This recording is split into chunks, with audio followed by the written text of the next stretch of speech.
Good morning. I'm doing quiet time in Gospel according to Mark, chapter 4, verse 24 and 25.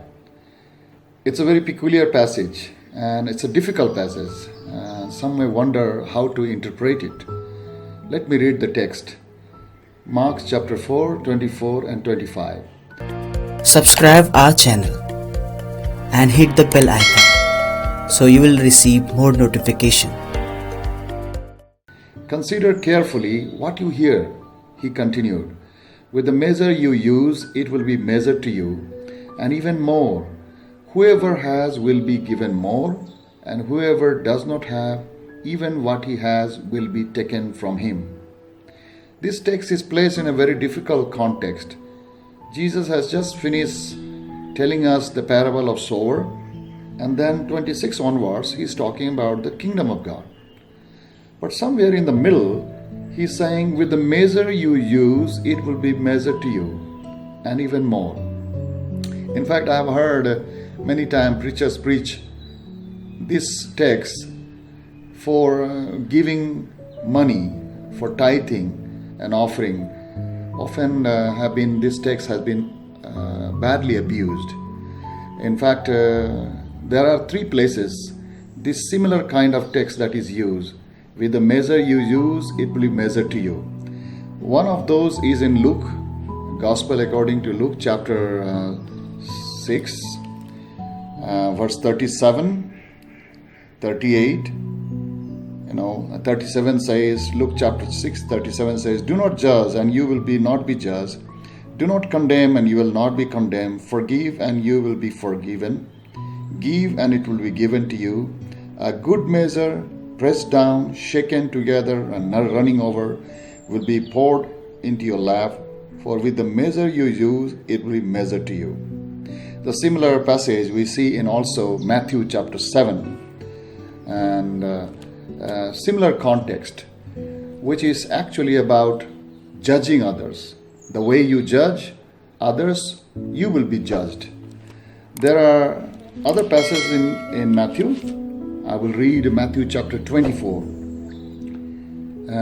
Matthew chapter 25, verse 28 onwards. Take the talent from him and give it to the one who has the 10 talents. For everyone who has will be given more, and he will have an abundance. Whoever does not have even what he has will be taken from him. So in Matthew chapter 25, it's about the talents.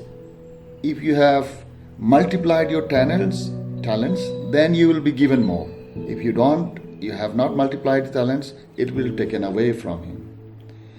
But the similar context is Mark chapter 4.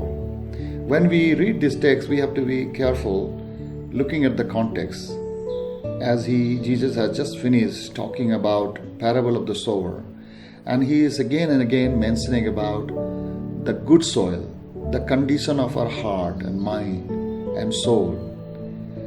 The good soil bears fruit 30 times, 60 times, 100 times. And so in Mark chapter 4 verse 24, Jesus says, consider carefully what you hear. With the measure you use it, it will be measured to you, and even more.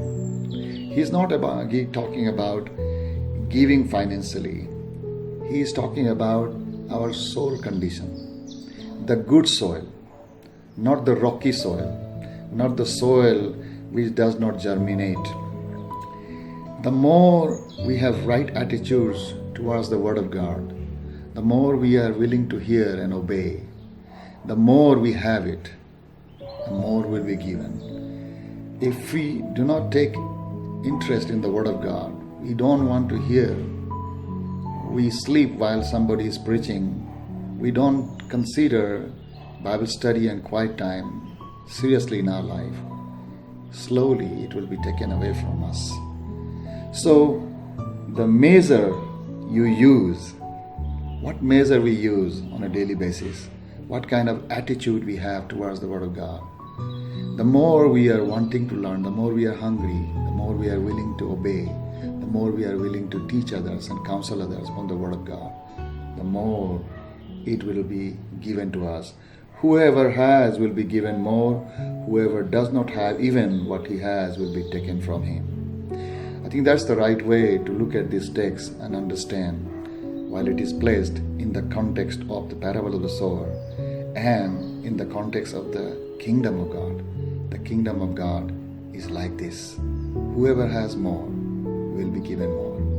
May you have more today. May you be blessed with greater measure as you use the greater measure for the word of God. Blessings. Subscribe our channel and hit the bell icon so you will receive more notification.